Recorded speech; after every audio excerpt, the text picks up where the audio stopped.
As a business owner, a decision that you are most likely to be confronted with is whether you own your own property or you continue to rent. This month at My Finance Partner, we're going to unpack this decision-making process for you and help you reach a decision whether you should buy or rent your own property. I think the starting point needs to be that one must understand that owning a property should be an investment decision. When you're trying to decide whether you should own your own property, bring this mindset to the table. Look at the property that is on offer and view it from an investment mindset. So what are the kinds of things you want to look at when you're trying to consider the investment decision around the property? Well, first and foremost, run the numbers. Look at what you are currently paying in rent, and then look at the property and do the analysis to see what return it will deliver. Remember that your landlord is currently picking up costs such as rates, levies, insurances, counting fees, bank charges, which you won't be seeing in your rent bill. So when you're running that analysis, take the rental income that you would earn, which is equivalent to your current rent expense, and knock those costs off and see what the number looks like, what the return would be on a monthly and an annual basis. Remember also that when you own your own property, you are going to have a bond. When you purchase the property, the banks are going to generally ask for a 20 to 30% deposit. It may even be higher than that.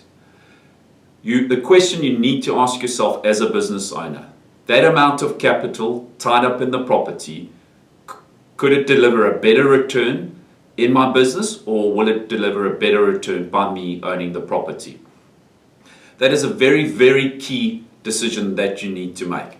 If your business is mature and you're at a point that the capital isn't required in your business anymore, that would probably support and motivate you owning the property. Another thing that you need to consider and be very aware of when you own your property, and we see this time and time again, is that in most cases the rent covers the bond and the other expenses that the property company would own.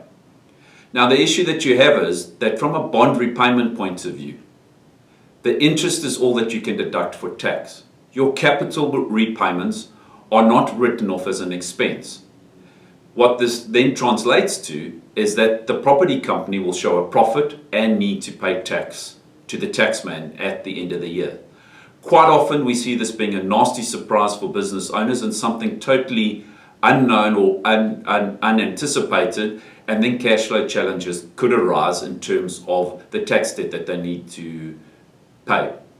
So just bear that in mind if you do go down the road of buying your own property, that there is likely to be a tax bill that will arise.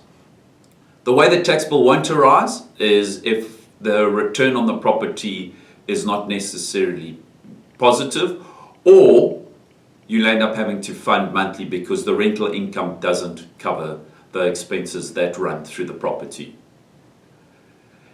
Another point we just want to raise on, because it comes up quite often, is transfer duty, especially when it comes to commercial property versus VAT. How does that all work? Very, very simply, if the person buying the property or the entity buying the property is registered for VAT and the entity selling the property is registered for VAT, you can have the transaction zero rated for VAT.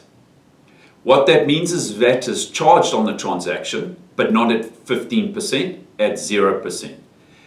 If the purchaser pays VAT on the transfer of the property, even though it's at 0%, no transfer duty will be charged on the property and on the transaction. So that could save you a significant amount of cash flow. It is a little bit more complicated than that, but from a very, very high level, that's how it works. And you may hear people talking about the sale of a property as a going concern and it being zero rated. That's what it effectively means. Lastly, another point just for property owners to be aware of is if there are deposits from tenants, they need to be stored and housed in a separate bank account to your normal bank account. If SARS finds that the deposit is included in the normal bank account and is part of your monthly bank balance that you use to run the property expenses through, SARS will look to tax that deposit. This is not just unique to deposits from tenants on property rentals, it applies to any deposit that you receive from a customer. So just bear that in mind if you're going to be new to this game and are going into property for the first time, that you need to keep the deposit ideally in a separate bank account, otherwise you are at risk that SARS is going to tax that deposit and treat it as income.